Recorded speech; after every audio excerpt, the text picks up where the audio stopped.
Okay, hello and welcome to my next narrated battle against a good old friend James from the Pokebeach forums. One of the first people who ever got in touch with me about Pokemon in the first place, and has been a lifelong friend ever since. He challenged me out of the blue. I didn't even think he had Wi-Fi available, but apparently he does, so this was a rather special match, especially because I was using a new team as well.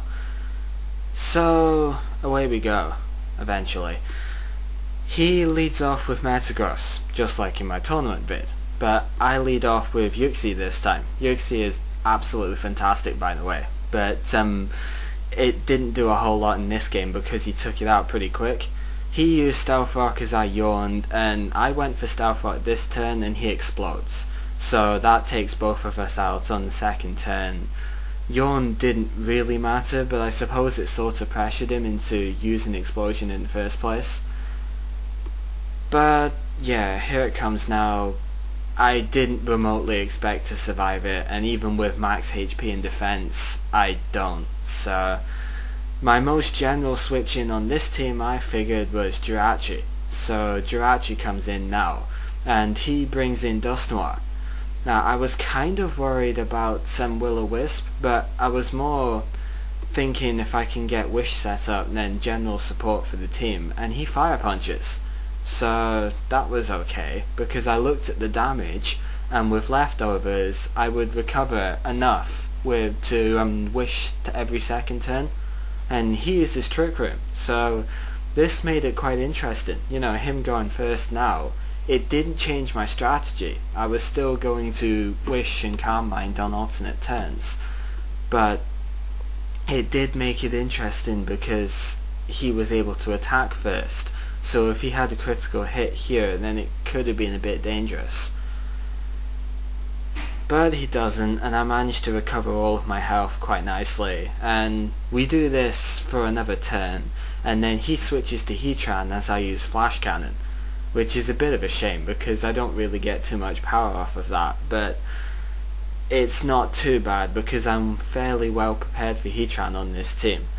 And Djowie is still at full health, it can have another go later. It's all good. So I bring in Vaporeon, because Vaporeon's normally a good switch in on Heatran, and he overheats, so it does a fair bit, but I know he has to switch now. And switch he does, and he goes to Swampert, which is fine, because I wish again, you know, being the conservative player I am and all. I look to see what he wants to do with Protect whilst I get my healing. You know, it's always a good thing, but especially when it could roar you out. And at this point I've considered switching, but I don't end up seeing anything to switch to, so I just go for Wish again. And he superpowers. That caught me by surprise, but it doesn't overly matter at the moment because I can take it quite nicely. Now, he brings in Dusknoir as I Surf, and I do a respectable amount of damage as I heal up, but I don't do overly much. I Protect to see what he wants to do, but he makes a good move and he does Trick Room, so I was in a bit of a bad spot there.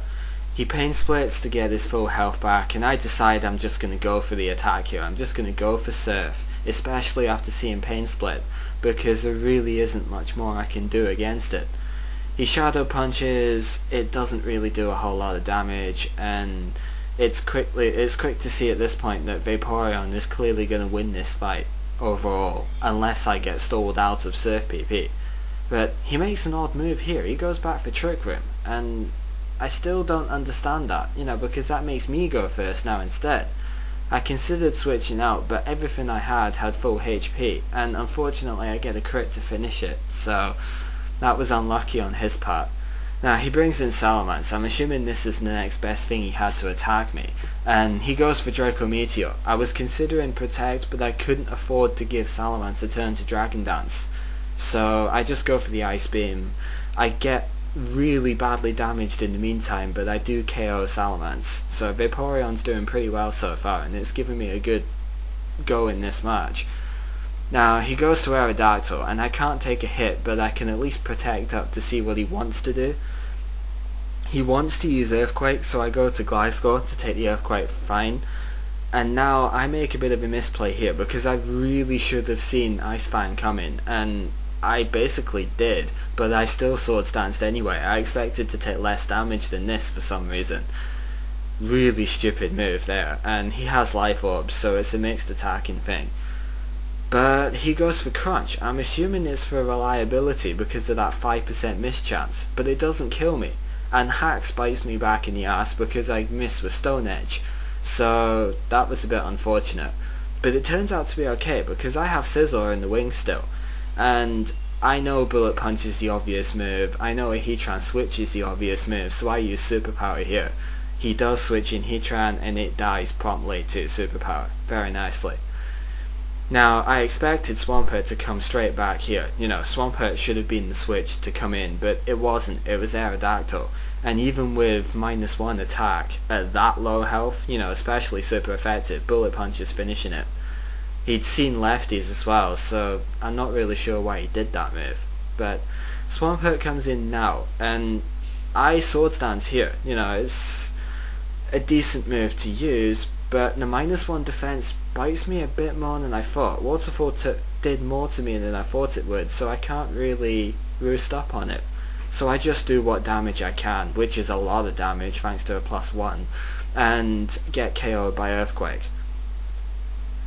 So this was my second misplay. I completely forgot about Superpower from earlier on in the game, and I decided to use Snorlax. It almost dies to Superpower, and I get a curse up anyway, but that was just such a ridiculous move for me to do there. But it doesn't matter this time because his Earthquake amazingly doesn't KO. That's why I have the defense EVs, I suppose, but my Body Slam KOs him because of that attack defense difference, and that's really it. It was a 3-0 finish, although effectively 2-0 or even 1-0 because of how weakened Vaporeon was.